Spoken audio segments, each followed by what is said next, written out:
Hello and welcome back to our channel Finance for Beginners. Today in this video I'm going to show you how to log out of your MetaTrader 4 account. To do so, follow some simple steps with me. First of all, open your MetaTrader 4 application, then this type of interface will appear in your screen. Make sure that you are logged into your account.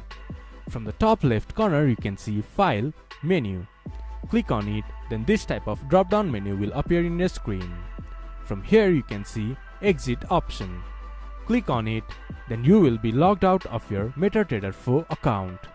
This is how you can log out of your MetaTrader 4. This much for today's video. If you guys find our video helpful, please leave a like and comment, and do not forget to subscribe our channel and hit the bell icon. I'll see you guys again in our next video. Thank you for watching.